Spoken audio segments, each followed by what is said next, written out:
And so this morning, as we continue this series called The Mask and the Mirror, I thought I would take a moment to explain to you why we call this series, why I'm calling this series The Mask and the Mirror.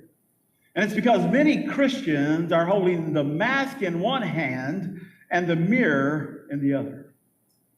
Why do that? Why do we do that? Well, it's because the mask is who we pretend to be, and the mirror shows us who we really are. Now, for us, Christ is the mirror. Christ is the mirror who shows us who we were created to be. And you know, we often wear masks because we struggle with an internal conflict. We have an unflattering term for people who wear masks. Do you know what that term is? It's two-faced. You know anybody who's two-faced? Are you two-faced? Should we just have confession time right now? Have you ever felt like you were two-faced? Have you ever talked to somebody and you felt like they were two-faced? Hang on to that thought, because it's easier to see it in them than it is in us. People who are two-faced, people who are wearing masks, they act one way at one time and a different way at other times. Why do we wear masks? Well, we wear masks because we have a desire to be loved and a desire to be accepted. And so we put on these masks to help us fit in. And let me tell you that today I am talking to the adults, not just the young people, not just the teenagers, but even to adults. How many of you know adults can struggle with masks? Okay, all right. A few of you are going to be honest. I appreciate that. The rest of you, come down the front. We're going to pray for you right now. You see, it doesn't matter how old a person is, he or she can struggle with masks. As a matter of fact, I know of a guy who was at least 80 years old, and he still struggled with masks. Many folks in many churches wear masks to church. On Sunday, they wear the mask of a follower of Christ.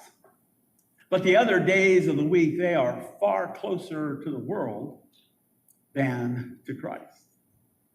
Now, my purpose this morning is to convince you that you are who God says you are, so that you will do what God has called and equipped you to do without a mask. Let me say that again. My purpose is to convince you that you are who God says you are, so that you will do what God has called and equipped you to do, and that you would do that without a mask. Now, here's my challenge. Here's my struggle in trying to convince you today, and it's this. Most people, even Christ followers, trust their fears. Let me say it another way. They trust their mask more than they trust God. Are you with me? Are you here? Many followers of Christ trust their fears, they trust their mask more than they trust God. And to prove that is that we can have 1,000 God moments. We can have answered prayers, miracles, miraculous provisions, moments where the peace of God overwhelms us, and yet when insecurity hits, we listen to the voices of the mask. We listen to the voices of the mask. We need to remember what James chapter 1, verses 22 through 24 teaches. He tells us that God's word is like a mirror. It does more than show us our flaws. It would certainly do that. But it also shows us who our true identity is without the mask. And this morning, you got to decide who you're going to believe. Who you're going to believe. How about that? That's a good English title, isn't it? Who you going to believe. You see, are you going to believe the lies of the mask or the truth of the mirror? Let's read about this 80-year-old guy who listened to the mask. We're going to read a couple of passages out of Exodus. First of all, we begin in Exodus chapter 3, verses 9 through 11. And now the cry of the Israelites. This is God speaking to Moses at the burning bush. And now the cry of the Israelites has reached me, and I have seen the way that the Egyptians are oppressing them.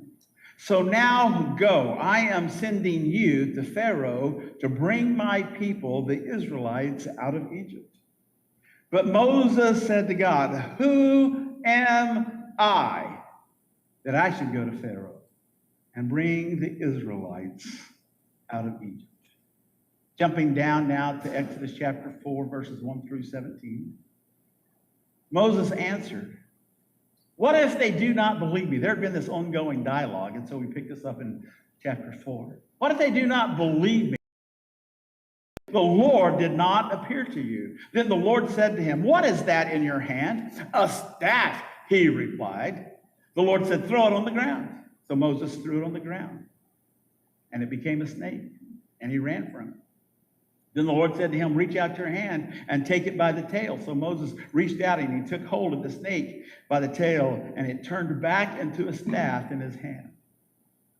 This, said the Lord, is so that they may believe that the Lord, the God of their fathers, the God of Abraham, the God of Isaac, and the God of Jacob, has appeared to you.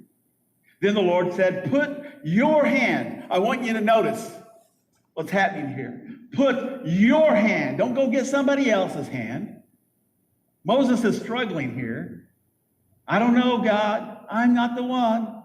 Take your hand. He's used your staff. That's something that's not a part of him. Take your hand, he said. And what does he tell him to do? Take your hand, he said, and put it in his cloak. And when he took it out, it was leprous like snow. He had leprosy.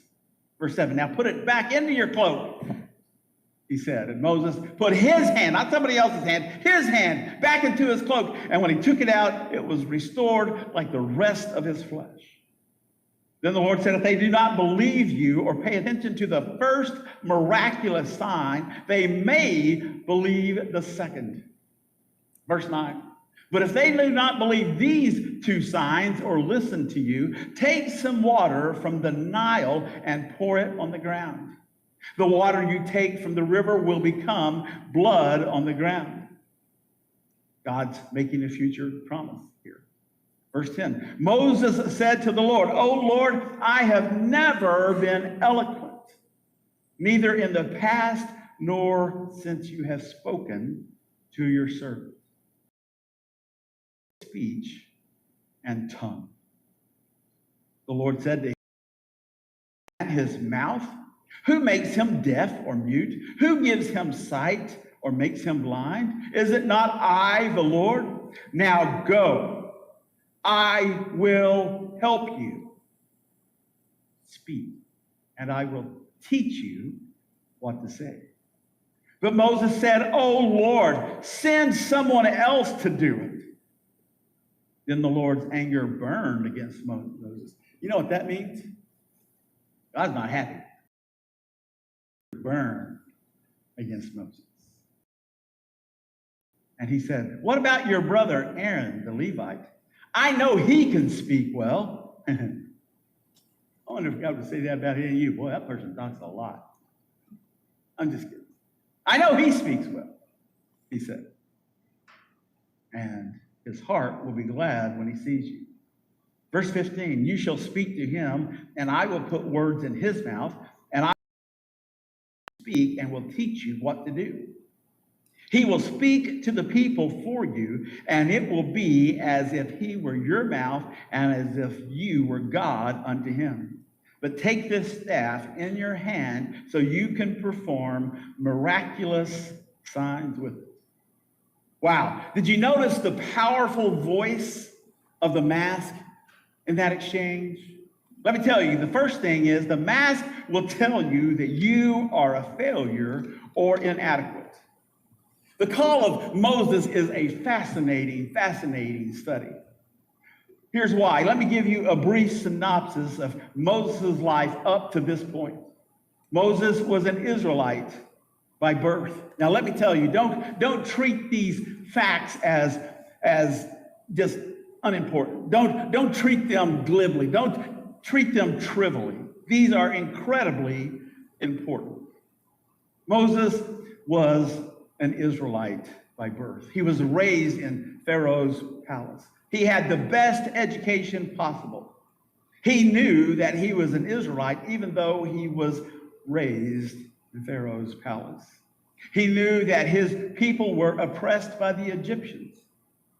At 40 years old, he killed a man trying to do something with the oppression. I can't stand to see my people oppressed. And so he goes out and kills the man. He thought he had done it in secret, but turns out that people knew about it. The news spread, and he ran. He ran to Midian. He had to get out of Dodge. And he did, and he went to Midian. He becomes a shepherd there. He gets married, and he has children. And another 40 years pass.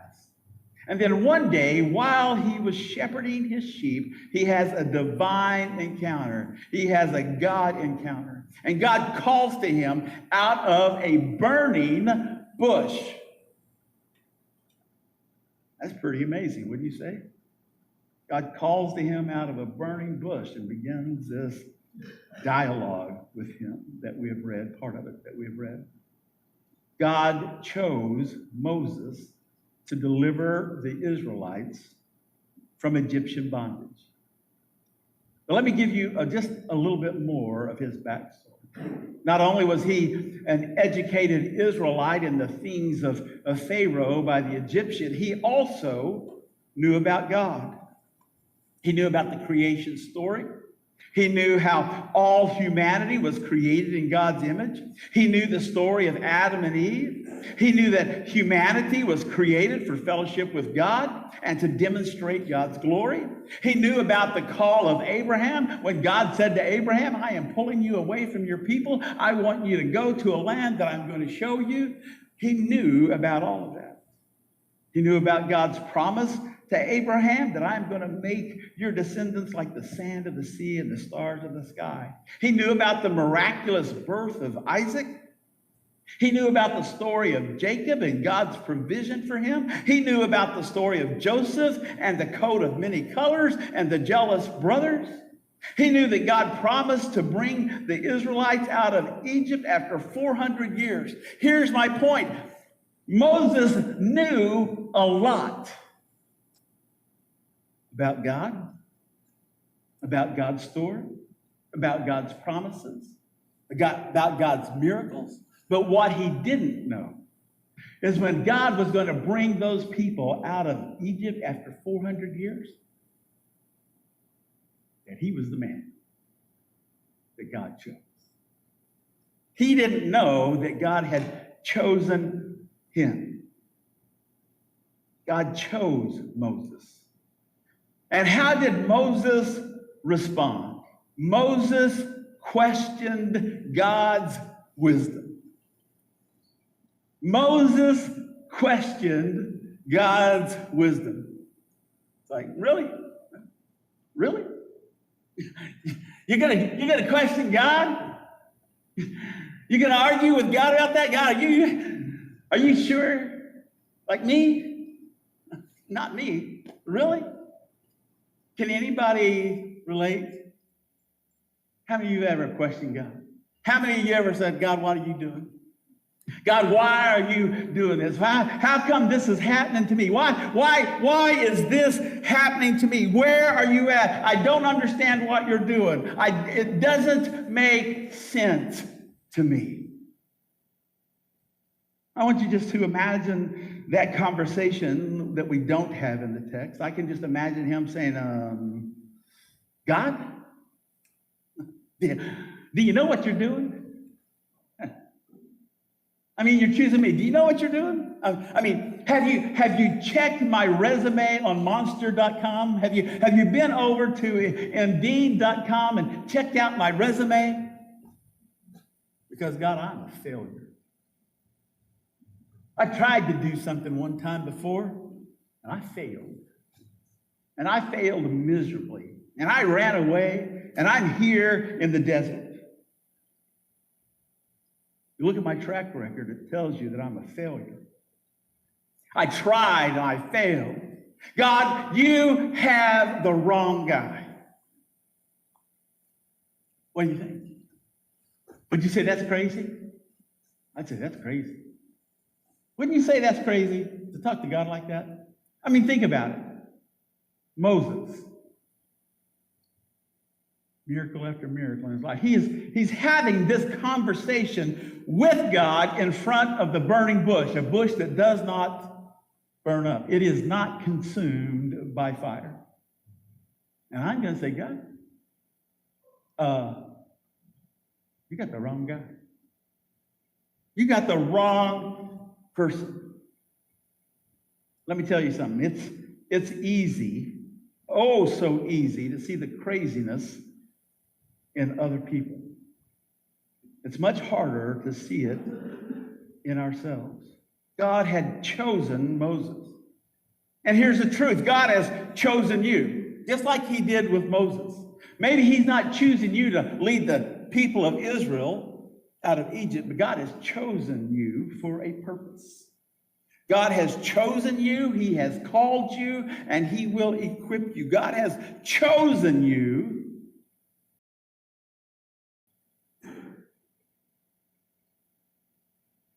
You're not excited about that at all, are you? But you should be. God has a purpose and a plan for your life. God has chosen you. And here's what I want you to take away from this. Don't argue with God. Some of you are like, it's too late. Some of you have been arguing with God for a long, long time. God has chosen you, and you are arguing with God. Let me tell you something. God knows what he's doing, even when we don't know what he is doing. He knows who he is choosing, even when we don't know why he is choosing us. Let me tell you something. The mask in your life will question God. The mask will tell you that you are a failure, that you are inadequate, that you are not good enough. The mask will tell you about all your failed relationships, your failed attempts to do something for God. The mask will compare God's perfection to your imperfection. The mask will say, you are not good enough. You are not good enough as a husband. You're not good enough as a wife. You're not good enough as a child. You're not good enough as a friend. You are not good enough. The mask will speak to you and tell you that you are a failure, that you are inadequate, and that you are not good enough. The mask will lie to you so often that you will believe the lies rather than believe God. And I don't know if you heard that. The mask will lie to you so often that you will believe the lies rather than believe God. And here's the next layer. When you believe the lies of the mask, it changes your thinking. Here's how. Not only do you believe what the mask says about you, you believe the lies that it tells you about the people in your life.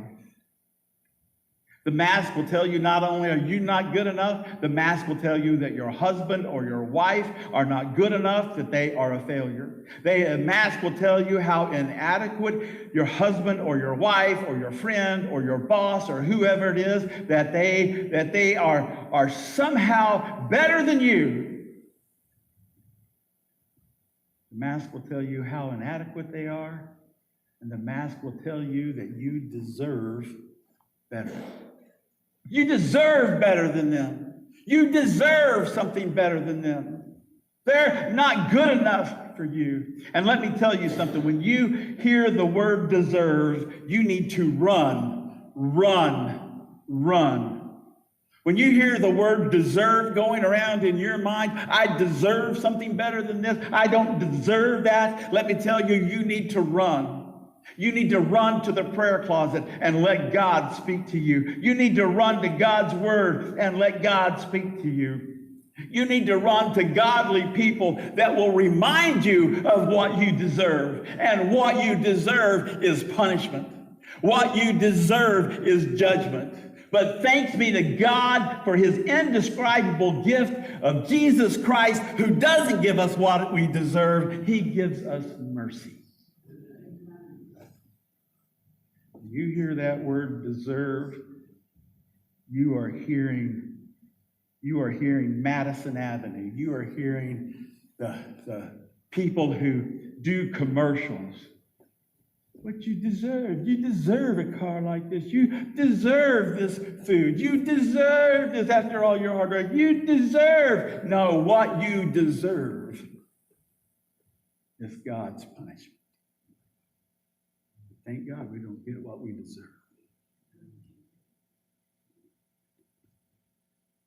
We need to be reminded that we don't get what we deserve.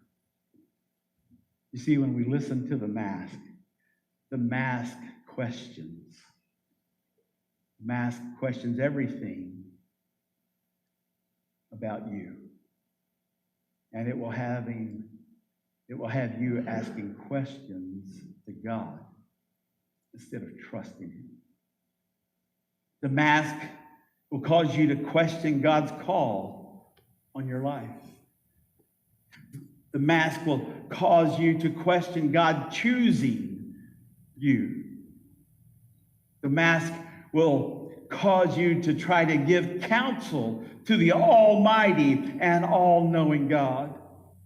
The mask will say, you know, God, let me give you some advice. Let me tell you something. I want you to remember this. God knew everything that there was to know about Moses, and he chose him anyway. And he chose him anyway. Notice what Moses told God. You need to get someone else. It's like, God, you haven't thought this through. You have made a mistake. And I want you to hear me this morning, and not just this morning, but every morning, every day. Here's what you got to do. You got to decide who you're going to believe. Are you going to believe God? Are you going to believe the mask? Who you gonna trust? Who you gonna listen to? Are you gonna listen to the mask? Or are you gonna listen to God? Who you gonna believe?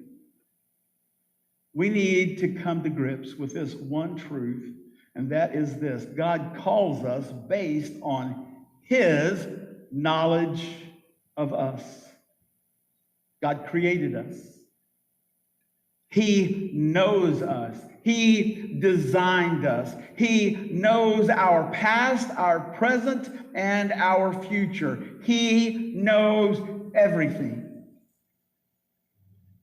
And too often, we listen to the mask instead of the designer. I want you to think of it a little bit like this. Jeff Scott, who was baptized here last Sunday, he's the plant manager out at Amrise. He has an engineering degree. Amrise, in case you didn't know it, makes cement. They make all kinds of cement. Do you know, by the way, that all cement is not the same, that there are differences in cement?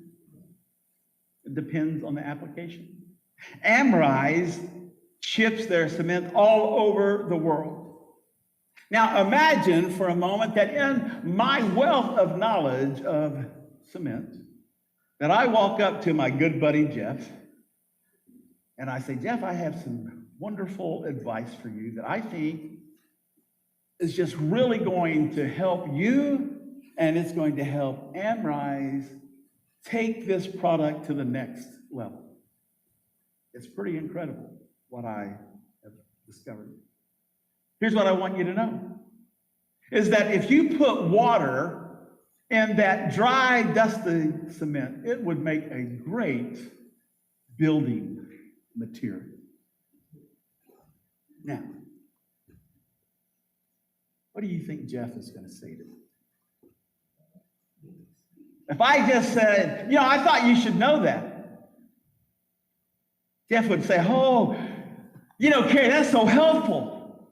I mean, we have adding water to that. We have been using the cement wrong, and we had no clue that you could do that. We have shipped this product all over the world. I mean, what have we been thinking? Is that what he would say? He's got an engineering degree. He already knows all of that. Or would he say, yeah, we designed it that way. Sometimes that's how we are with God. God, let me give you some advice. Let me tell you something I don't think you know. That's what Moses was doing. That's what Moses was doing. Moses believed the mask, not the God who designed and created him. And oftentimes we believe the mask and not the God who designed, who created us, and knows what we are capable of. My question this morning is who you're going to believe. Who you're going to believe. Now listen, the mask tells us that we're a failure and that we're inadequate, but that's not all. The mask also tells us that we are defective. We see that in verses 10 through 13. As we jump down a few verses in chapter 4, we see Moses explain himself, why he is such a poor choice. God, you got the wrong guy, and I can tell you why. Let me just explain something to you. I'm sure you don't know this about me, but I need to explain it to you, and it's this. I have never been eloquent my whole life. That's what he tells God, my whole life. I've never been eloquent. I've been slow of speech. Here's what he's saying. God, I am defective. I am defective. You know how many people that I've been to church with who feel like they're defective? They feel like they are defective. Moses is saying to God, I know that you chose me, but I've got to disqualify myself because obviously you did not know that I was not eloquent. You didn't know something about me. God, obviously you have made a mistake because I am not eloquent. I'm slow of speech. There's not unanimous consideration of what that means. Some people think that means that he stuttered some. Some people think that it means that it took him a while to formulate his thoughts and to say what he wanted to say so that he could express himself. But whatever it was, God already knew. God, you made a mistake. He was trying to tell God something that God already knew. And here's what we need to understand. Moses was not just giving an excuse. That's not what's happening here. You understand that? That's why we took so much time to read the passage. Moses is not giving excuses. He is giving his deep-seated, internalized beliefs about himself to God. God, you can't use me. I'm defective. I don't speak well. You cannot use me because of who I am. You can't use me because of the way that you have created me. He's not saying, God, I don't want to do this. He's saying, God, I am unable to do what you have asked me to do. Let me tell you, this happens when we listen to the mask. The mask says defective. Even though God says you are the one. The mask says can't. God says can. Who are you going to listen to? Who are you going to believe? Who are you going to believe? Who are you going to believe when the mask says you're worthless? When the mask says that you are a failure? When the mask says you are defective? When the mask says, you know, this is just the way you are and you're always going to be this way. You're always going to act this way. You're always going to have this kind of life. You're always, always, always going to be this way. Who are you going to listen to? When the mask says no one will ever love you. When the mask says that you have no future. When the mask says just give up. When the mask says you just need to walk away from your spouse. When the mask says you are too busy. When the mask says stay where you are. Don't try. When the mask says, well, whatever the mask is telling you. What is the mask telling you? Now, I want you to consider verse 11. I want you to understand something about verse 11 because this is a deep teaching that honestly most of us do not like very well. It goes against our natural, worldly, ingrained thinking. Verse 11 says that God is the creator. Every person's body is formed under his sovereignty. Verse 11 is where he says, who makes the person blind? Who makes the person who can't speak? Is it not I, the Lord? Verse 11 says that God is the creator. And that every person's body is formed under his sovereignty. He is saying, listen, disabilities are not accident. Disabilities do not diminish a person's value or purpose. He is telling Moses, listen, your limitations cannot and do not stop me from choosing you. God is telling Moses, look, your weaknesses do not disqualify you. God is telling Moses, look, I'm the one who made you, and I know exactly what you can and cannot do. You need to depend on my power, not your skill, not your ability. You are formed with purpose. Let me tell you that every one of you are formed with purpose. With purpose. Moses says, I am slow of speech. I'm not eloquent. I'm defective. And God says, I made your mouth and I know what I am doing. You see, God will equip the people that he calls, the people that he chooses. And I want to remind you this morning that Moses' mission, as well as our own mission, depends on God's power.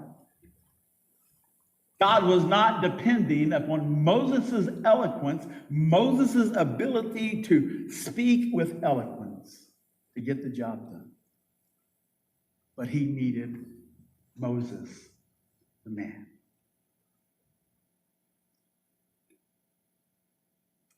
It's interesting because verses 10 through 13 are a contrast between human limitation and God's abundance. All of us are just plain old ordinary humans. We are limited, we are flawed, and oftentimes we are fearful. But God is unlimited, all-powerful, and all-knowing. And God's calling is choosing us is really about obedience and trust. not upon our abilities. Too often we look around at people who have some kind of disability and we feel sorry for them. And we think that everyone should be normal, just like us. I'm normal, right? No? Am I not normal? Chloe's like, no, you're not normal. Normal. You know what another word for normal is? Average. Average. Everybody should be just like us. Just normal. We love to label things and to rate things and to label people and to rate people. And because of that, we struggle with verse 11. And God says, I know how I made people.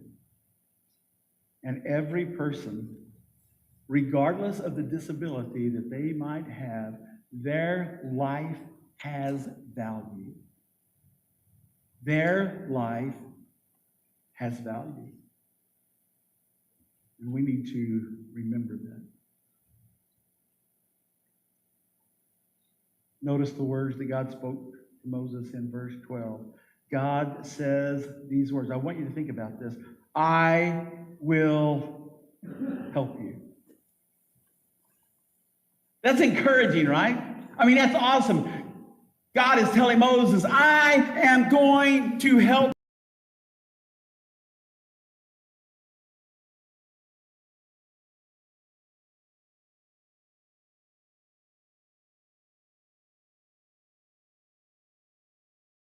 Encouraged by those words. But guess what? He wasn't. And guess what? Neither are we.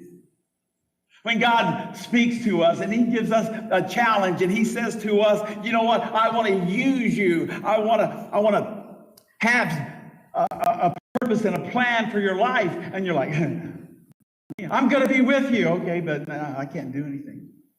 Do you know that the work of God is Moses could hear the words, I will help you. He could understand those words. He could know the meaning of those words. He could diagram those words. But here's the truth. He could never comprehend those words as God spoke. More than he believed that God could overcome his weaknesses, his failures, and his defects. Moses believed the mask, and that interfered and overrode his ability to believe God. This is what I believe about myself. This is what God says. Who am I going to believe? Am I going to believe what God says? Or am I going to believe what the mask says? Moses chose the mask. His beliefs interfered with and overrode his beliefs about God. Moses, on any day of the week, would have said, God is awesome. God is amazing. God is incredible. He can do all kinds of things. As a matter of fact, he can speak to me from a burning bush. Amazing. Have you ever said something?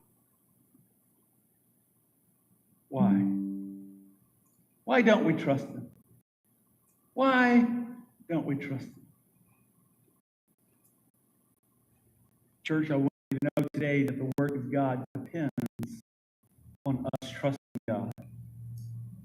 He knows how he designed and created each one of you. My question this morning, are you going to believe him or are you going to believe the math?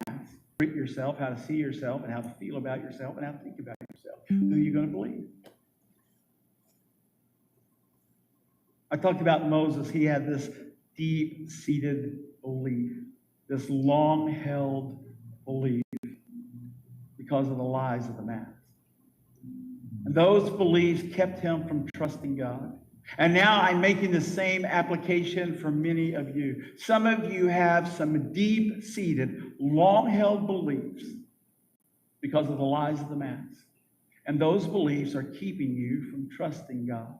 But this morning I am saying to you, you must decide, who are you going to believe? Are you going to believe the lies of the mask or the truth of what God speaks? The lies that you are defective. Or are you going to believe that God knows you, He designed you, and that He's with you? So the mask says that we're failures, we're inadequate, we're defective. The mirror says that you are. God confirms that He has chosen Moses and that He will be with Moses. God has demonstrated the miracles that He will do through Moses. And Moses gets a preview. And let me tell you, that's awesome. Moses is one of the few people who preview when God asks us to do something. Most people don't. Normally we don't. When God asks us to do something, He doesn't say, let me just show you what's going to happen. Let me give you a little preview. But He does that for Moses. Moses, take your staff and throw it down. The snake. God is with him. But it's not enough for Moses. Let me ask you, when is enough? How much does God need to do for you before I get now? How many prayers does He answer? How many times does He intervene? How many times does He need to provide? What does He do? When is enough? You say, okay, God, God has proven to you. He's with you. I can tell you this. You can choose to believe the mask, and if you do, it will never be. Do you remember what Moses said? Moses was so used to the voice of the mask, his feelings of inadequacy and weakness were overwhelming. His feelings and his thoughts kept him from trusting God. He continued to think, I am a failure. I am defective. He told God, send someone else. I am not the man. I can't do it. What are you telling God? Who are you going to believe? The mask or the one who created you? The one who has purposes and plans for your life. Let me tell you, I'm in the home stretch. I'm getting ready to close. I'm going to get this. The part of Moses' story to remind you of. Moses' story. He was a baby. We talked about that several weeks back. Moses was a baby. He was placed in the Nile River, and he was saved out of the river. He was taken to Pharaoh's palace. God had a purpose and a plan for that baby 80 years earlier. And for 80 years, He kept an eye on Moses until the time was right. Let me help you. God had His eye on you since you were a baby. God has purposes. He has plans for you, things for you to do. He has things that you need to accomplish. He has people that you need to impact, people that you need to reach, people that you need to talk to. He has things and purposes and plans for you to do. The question is, who are you going to believe? Are you going to believe that? Are you going to believe God? God had chosen and prepared Moses, and this was his time after 80 years, and Moses says, no. I wonder this morning, how many times are you going to say no to God? How many times will you see God work in your life and the life of those you love, and yet still choose to believe the lies of the mask? The truth is, oh man, The truth is, it's not a matter of hearing God. It's a matter of believing God. Moses heard. Moses heard from God. Moses understood what God said. Some of you have heard from God. Are you going to believe it? Or are you going to say no? I want you to notice what happened at the very end of our reading. I want you to notice that God sent someone to help Moses. And that was Aaron. But here, and this is where you really need a little more reading than just in our passage this morning, but here's what you might the rest of God never revealed the call of Moses' life. Moses was chosen by God. You see, the more you read about the life of Moses and the life of Aaron, the more you continue to read not only this part here in Exodus chapter 4, you read the rest of Exodus, Numbers, and Deuteronomy. You read the rest of the story. In the beginning, you read how Moses and Aaron are speaking, and Aaron is doing this speaking bit. And at some point, there's kind of a transition period where Moses said, and Aaron has faded into the background.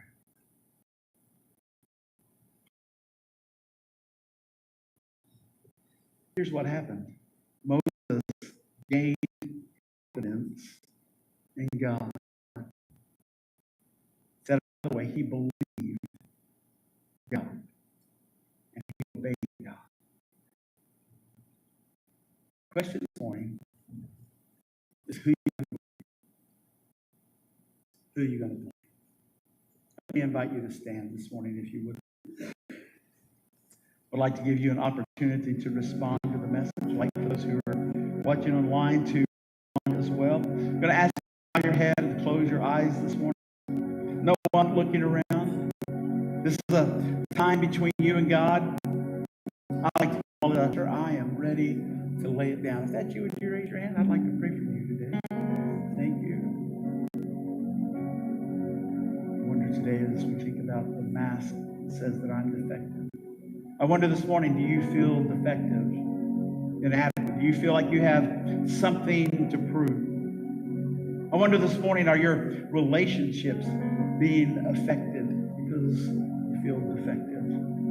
I wonder if even your relationship with God is being affected because you feel defective. If that's you this morning, would you raise your hand? I'd like to pray for you. Yes, thank you.